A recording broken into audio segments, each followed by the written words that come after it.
Your Creative Push, episode 79.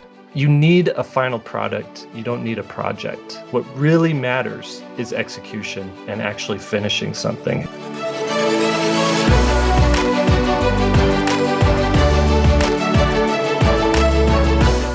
Welcome to Your Creative Push, the podcast that pushes you to pursue your creative passions. I'm your host, Youngman Brown, and my guest today is Jake Parker. Jake is an illustrator living in Utah who has worked for 15 years on everything from animated films to comics to picture books. He's the creator of the Missile Mouse graphic novel series published by Scholastic and has worked for Blue Sky Studios, creating sets and environments for feature films like Horton Hears, Ice Age: Dawn of the Dinosaurs, Rio, and Epic, and he now freelances out of his home studio. Jake, first of all, thank you so much for coming on the show. I was wondering if you could tell me what I missed in that intro and maybe give us a peek into your personal life. Okay. Yeah. Well, thanks for having me on the show. Of course. It's good to look. I'm looking forward to talking to you. I can't say it's good talking to you yet. We haven't talked. We'll save that for later. Then I'll give you an evaluation to fill out, and you can tell me how good it really was. That sounds good. I guess a little bit more about my personal life. I'm married. I have, between me and my wife, we have 5 kids. Oh wow. Yeah, their ages range from 6 to 15.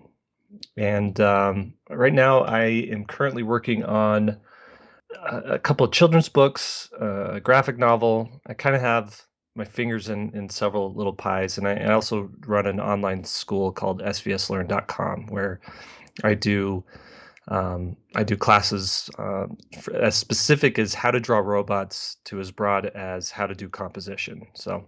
Oh wow. Can you talk a little bit more about that? So basically anybody from any level can kind of come on and find out how to draw? Yeah. The idea, I started with Will Terry.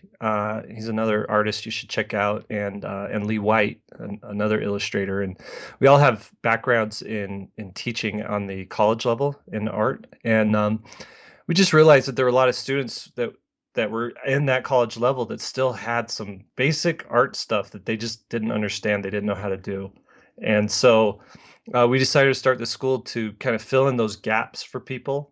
And what we found was our students range from everywhere from people who are supplementing their art education, who are going to art school, to people who may be 45, 55 years old, who always had a knack for drawing, and now they have the time to really try to get out of it what they think they can put into it. So cool. Yeah, so it's been good. Awesome. There's a lot of those people, I think, listening right now, and, even in between that are kind of just trying to find the time, to kind of do it on their spare time. So svslearn.com. svslearn.com. And, awesome. And we have easy, I don't want to say easy classes. Mm-hmm. It all requires a certain amount of commitment, but levels starting out as pretty basic. I have a class called How to Draw Everything. And that's just my philosophy on how to approach drawing. So you can draw anything from a car to a portrait. And then really, more complex, detailed stuff like how do you draw a robot? How do you how do you pose a character? So, yeah. Awesome. So have you always been drawing the kind of things that you draw now, or is it was that like a niche that you kind of found later? Yeah, I've always been drawing this stuff. I've Cool. got a stack of old drawings from when I was a kid, and that I just went through recently, a couple months ago. And in it were, my version of Robotech. I designed I loved Knight Rider Mm-hmm. growing up as a kid, and I did my own version called, I think, Night Bike or something like that. I forget what I called it, but it was like a motorcycle with AI, and I drew the guy who rides it, and his specific weapon that he had, and stuff like that. I remember too, like I really loved Garfield. Really early, I loved Garfield, and I would copy Garfield and try to learn how to draw like Jim Davis. Mm-hmm. And then I started applying that, like, well, what would the Justice League look like drawn by Jim Davis? And so as like a 4th grader, I'm sitting here like designing Superman with these big like orb eyeballs things, and so that's just been my stuff that I've always been doing. That's so cool. Was there ever like kind of any resistances along the way like that kind of held you back from doing that? Uh, I had super supportive parents. I had really supportive teachers, and I had my friend's mom. One of my best friends, his mom was a painter as well, and so anytime I went over to his house, it was super creative, and so I had all of this like, there was, if like this little artist kid, there was just all this opportunity, and I just ate it up. If I faced any resistance then and now, it's always been self-imposed. Hmm. What kind of self-imposed? Just like doubt and stuff? Yeah, doubt, comparing myself to others, time constraints, maybe overcommitting to things and not realizing, just not having a handle on my life and letting that get in the way of creative pursuits. I think just insecurities too, like, am I not good enough? What am I even trying to do here? Hmm. Why, it's I think being an artist as your career choice is probably the hardest thing you could do to make money. Hmm. Absolutely. Um, and so sometimes I'll get down on that, and I'll see either friends of mine or people my age who have amazingly successful careers, and they work way less hours than me doing something that, who knows if they love it or not.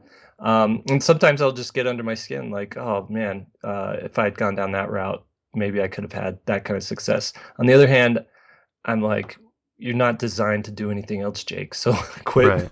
quit worrying about that stuff, and, your life balance here, doing what you love and being able to spend time with your family and being able to actually make a living that, not an extravagant living, but a pay your bills living, I have no reason to complain. I have no reason to really get down, but I'm human. We're all human, and that stuff happens. Sometimes you can't help it. Absolutely. Well, I think in hindsight, like people's lives, I've read a study about like where they interviewed 100 people. They were like on their deathbed, and Mhm, basically everything that they regretted was the things that they didn't do with either creativity or spending more time with their family. Like it was a lot of the negative aspects of their life was devoted around their career and what they mhm, chose to do with all of their time. And mhm, it's a shame because there is that. I have that too with friends where I'm like, oh wow, I could have done that and gone down this path. I never would have had time for anything else, and it probably would have changed me as a person, but mhm, I would have had enough money to like really not have to worry about anything. mhm. But at the same time, like you said, who knows how happy, you would have been in that scenario and regretting the art and creative things that you didn't have the time to do or the bravery to do. Yeah, exactly, and, I could be sitting there, on the beach thinking, "Man, I wish I was drawing." Exactly. You know? Exactly. Who who knows? I am incredibly happy though with what I've been able to accomplish and where I am at right now in my life. So that's good. Well, congratulations, and I'm happy for you. Yeah, Yeah. that's the Thank best place to be. But thank you. how do you get like whenever you have those different things that come up that the self doubt or whatever your brain like tricks you into thinking that you're not good enough or whatever? How do you get through that? Yeah, so my wife is really good about helping me to like maintain focus Hmm. and to really remind me of what's really important. And a lot of times, like when I'll sit with her and talk to her, and here's why I'm down, or here's why I'm frustrated, or whatever. She just is really good about, here's the clarity. Like, okay, well, the X, Y, and Z doesn't really matter. All that matters is A, B, and C. So Hmm. quit worrying about those things, and that's super helpful. And anytime like I'm super stressed or overwhelmed, she's she's really good about just sitting me down and said, okay, let's go through these things one by one, and figure this out. And so I owe a lot to her about that, for that kind of stuff. Yeah, absolutely. My wife's the same way. It's like, what would you do? What would you do? I would be lost without her. It's like Uh-huh. you need somebody to kind of put you into reality or take you out of your own head sometimes because Yeah, yeah, it seems like your own head can be your own worst enemy sometimes. yeah.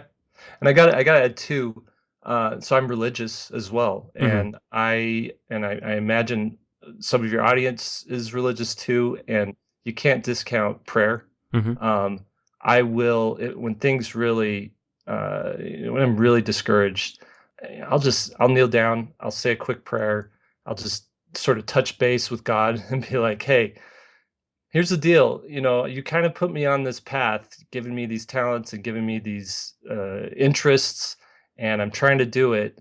And I'm feeling this sort of thing. And 9 times out of 10, I'll feel a peace. I'll feel a calm, and I can't explain where that comes from. I feel like God is watching out and cares. So I think between praying, it helps me to really stay on this path that I'm on. Absolutely. It's kind of like, for people who aren't religious too, it's like, being able to just kind of outwardly say what's in your heart, like what's, like you said, saying exactly what your situation is, where you want to be going, and what's Hmm. kind of holding you back, and just the act of either prayer, meditation, Hmm. talking with a therapist, just saying Hmm. saying some talking with a friend, even just putting it out there will sometimes get yourself back on that path and figure out what's going to happen. Yeah, yeah. I think it's a really valid form of keeping yourself in check, I think. Absolutely. So could you maybe, I don't know if you have one or not, but do you have like a worst moment, specifically like having to do with, not being able to like have the output like we were talking about, where you maybe had to pray the hardest? um, I don't know if, do you have a story like that? Right. So this is one time where like really was a success of mine.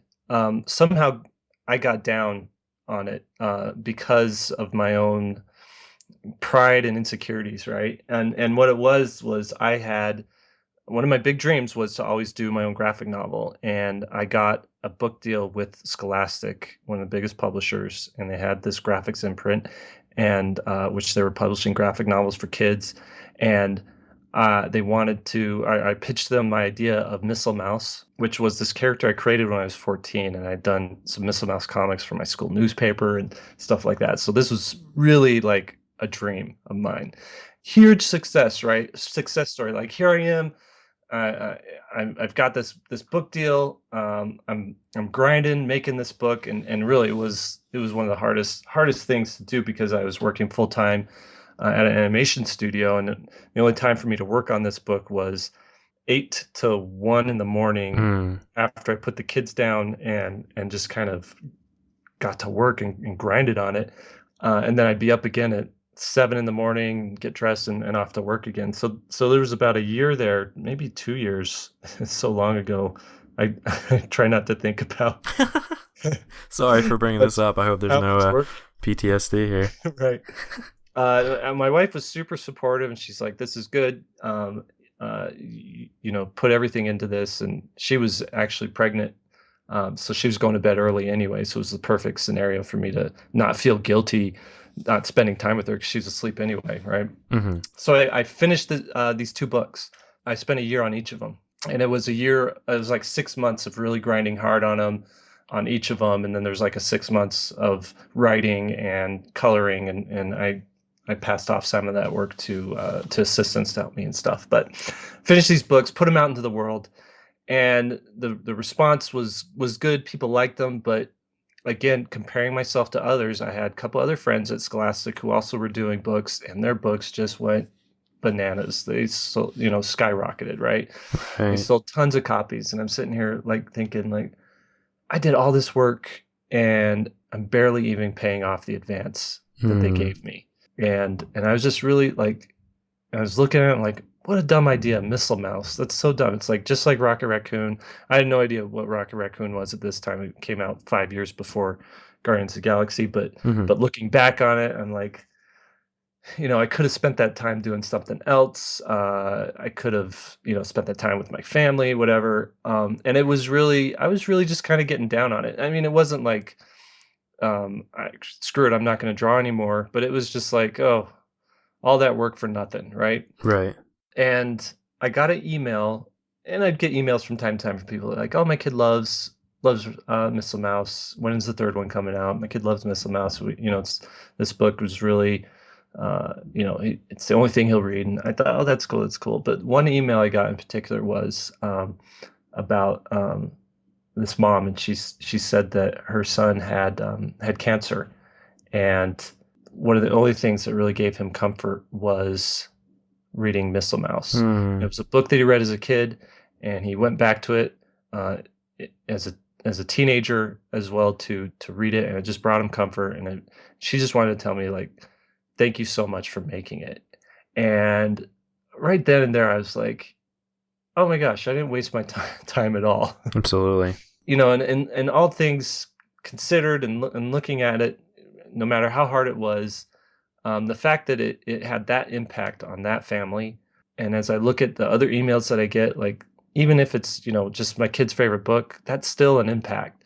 And even though those stories might be smaller or fewer than other stories that other authors have, like, I really appreciate that, and it really gave me, I guess, validation in the time and the effort that went into it, and really kind of bearing my soul with this work that I'm doing, even though it's like Missile Mouse, it's this, adventure comic in space.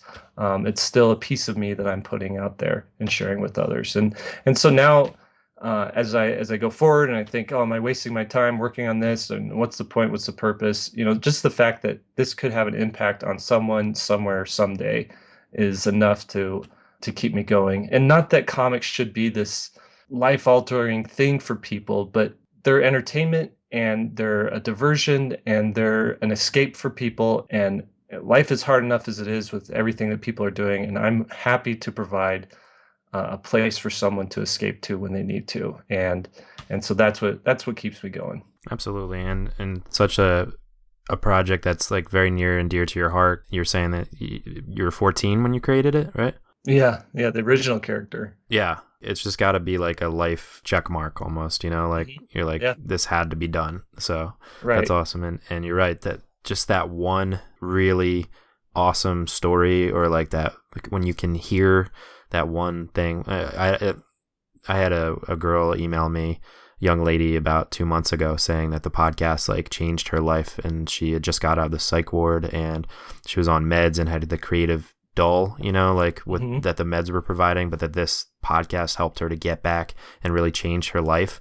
And I just sat there, I just cried, and I was like, all right, like I don't care like how many listens it gets or whatever. It's just like that Hmm. one story was enough to motivate me for probably a long time. Yeah, yeah, that's great. So you never know who your artwork can change, especially if you have a big project. Can I ask, like, with such a big project that took you a year, and it's like, yeah, it's just I can completely understand how, like, coming home from work and then just getting right to work and then going to bed and then doing it all Hmm. again the next day. Yeah.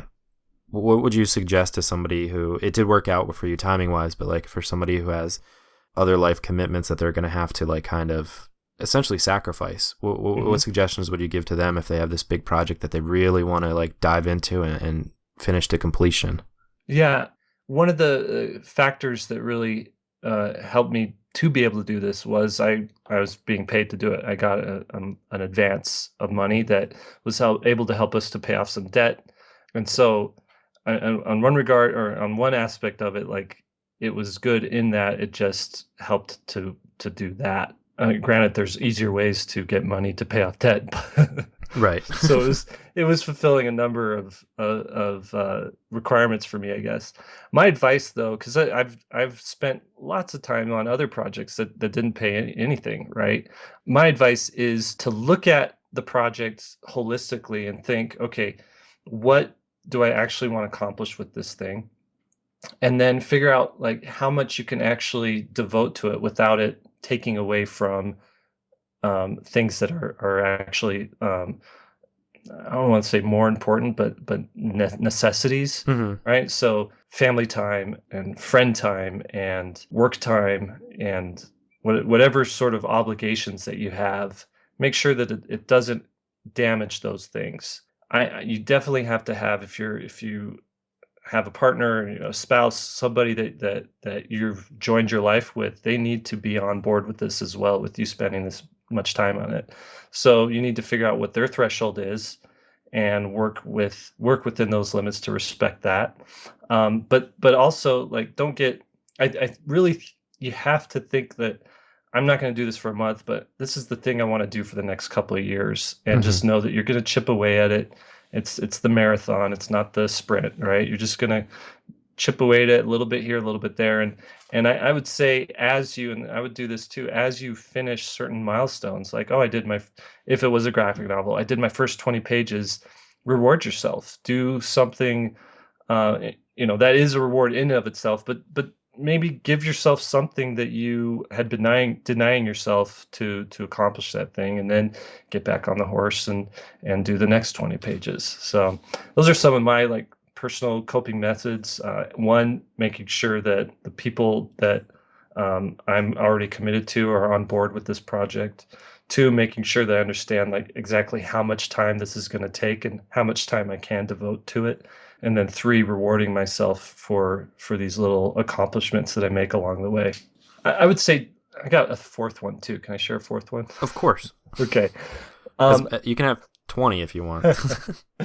there's also, especially if it's a project where it's self-imposed, Hmm. you need to have some sort of accountability. And it doesn't work to have accountability to yourself, because yourself knows all your excuses and sees the validity in them and will give you a pass. So you have to have accountability to either, if it's a job, you're definitely going to have accountability to an editor or to the person paying you. But if it's, like I said, if it's self-imposed, you need to have accountability to either a fan base that you're trying to grow, or to some person, whether it's a spouse or a friend or somebody who's going to just keep you honest and keep asking for this thing. So it requires you to make that commitment up front and say, hey, in a year's time, I'm going to finish this project, and I want to deliver it. um, and just know that this is what I'm doing, this is what I'm working on. And if that person is a good person to be accountable to, they're going to follow up on you with that. Not that you're requiring all this time from this person, but whether it's an individual person or it's a fan base, there's people just knowing that they're expecting something from you is, for me, it's drive to finish the thing. Because I do not want to let other people down, or stay true to my word. And so that would be the fourth thing, is some sort of accountability person or people or fan base or something, that you've made a promise to finish the thing. And I think between those four things, you're on the right path to actually finishing this big project. Absolutely. I think you just provided the perfect formula, really. And yeah, with having an account, especially if you haven't been able to get done work your entire life or do this, creative thing, this is what the podcast is for, is pushing you. Yeah. But kind of like we were talking about with prayer and meditation and stuff, it's the act of telling somebody about it. Hmm. It just makes you accountable in the universe's eyes, like where, Yeah. you're actually saying it out loud. And I don't know if I believe in the secret or all that kind of stuff, but it does do a lot of good to not hold these like aspirations that you have inside. It's just, whether it's a project or just in general, starting to become an artist or writer or photographer or whatever it is, just the act of saying it out loud to somebody really can do a world of good. Hmm. Yeah. So I love that advice. So what is basically your like formula for balancing your time nowadays, where you have your work and family life and everything else going on? Yeah. My key to balancing, I think, is, I chisel out certain hours of every day where I'm like, this is focused work time. Hmm. I work out of my home, so it's easy for, and the reason I work out of my home now is because I want to be a part of my family's life, and I want to be able to come upstairs and see the kids when they come home from school, if I've got a free moment. And I want my time to be flexible, so that if I'm needed for something, I can give my time to that, as Hmm. opposed to, moving stuff around for work. And I've worked hard to get into this position where I'm able to do that. The way that I balance it is, it's again setting expectations with the people who need time from me and are expecting things from me. So I've worked it out with my wife. Here's when I'm going to work. Here's my schedule. And these other times, it will be family time. It'll be our time. And then any time outside of that, any leftover time, I can either work or I can do whatever else I need to do. And then she also understands too that if it's crunch time or if there's a big deadline coming up, that it's going to be I'm going to need more time in the office as well. And so just making sure that this balance all comes down to like making sure that everybody knows what's expected of each other and what we all need from each other. So example, Friday, it was a beautiful day, one of the first spring days, which are just lovely. And I'm down here working, and I come up at lunchtime, and the sun's shining, and the forecast says for the next week it's going to be rain. And so we're sitting here talking about it, and she's like, you're getting lots of work done. Well, yeah, I'm really good. And she's all, it's going to be raining tomorrow, so all of our Saturday stuff is going to have to be done in the rain. And I was like, yeah, that's a good point. And so I decided to shift Saturday's chores to Friday afternoon, and then shift Friday afternoon's work to Saturday, so I could actually do stuff outside when it was nice out. And we ended up not just doing that, but me and my wife went out and ran errands together, and we actually had a good time together. Just us, whether it was running errands or whatever, time spent together is important. Absolutely. And so then when I was like, well, on Saturday, now I got to get some work done, she's totally cool with that because of the time we spent together Friday. So that's my way of like being flexible, understanding what people need from me and what I need from them, and just being very open and letting communication like be king between everybody. Absolutely. It's very nice to be able to, audible, and say, hey, the weather's going to be bad, so let's get it done now. That's very important. Yeah. All right, Jake, it is time for the final push. This is where I ask you to reach through the microphone and grab the shoulder of one of the listeners that you've already inspired today that's thinking maybe I could or should do this too, and give them your best advice and push them to do it. Yes. So my, I guess, final push or final advice is you need a final product. You don't need a project. Okay. And what I mean by that is, and I was talking about this with another creative friend of mine, Jed Henry. And he's another guy you should look at. And we were talking about projects and how it's important to have a project, to always be working on something. And he brought up the good point, and this is something I definitely believe as well, is you need to have a finished product. And that's what really matters, is in this world where everybody has brilliant ideas, and you yourself, you're coming up with different ways that you could do things or do a story or anything from apps to inventions to whatever. What really matters is execution and actually finishing something. And that's what people need, and that's what you need to do, is to be in the habit of finishing things and creating a final product. And whether that final product is a book, graphic novel, or it's your portfolio that you're going to send off to schools, or it's your personal website sharing your work, you need to be working towards that final product with that in mind. And I think, if you're struggling with your projects not gaining traction and things not happening, I would focus with, okay, what do I really need at the end point? And then go and finish that thing.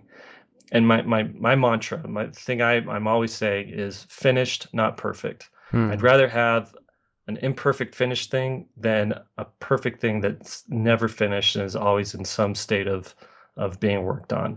And it's how I've been able to get anything done. I look back at Missile Mouse and it's finished. It's not perfect. It's not my greatest work. I hope it's not my greatest work, but I have 2 books finished instead of 5 books that are just ideas that I have 3 pages done on, 3 perfect pages done on. So that's my advice. Finish, not perfect.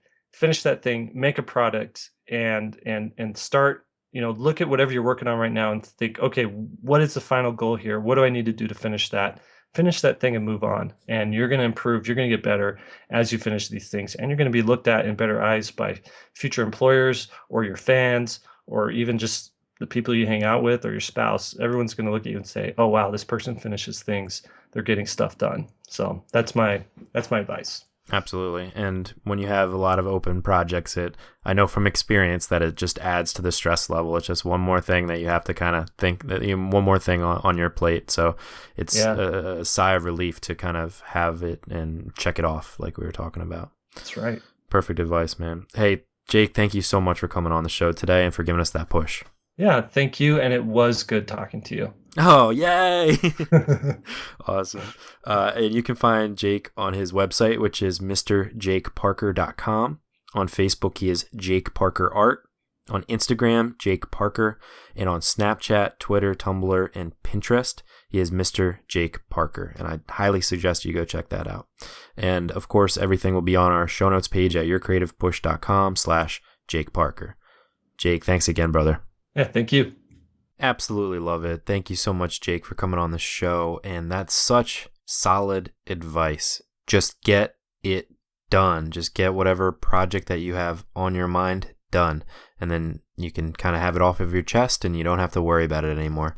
When you have all these open projects, it really adds to the stress level and makes it feel like so much more work than it really is, because you have all the different projects on your mind instead of just the one. So going into this weekend, pick one project and get it done. Just finish it. You'll feel so much better about yourself and your creative life.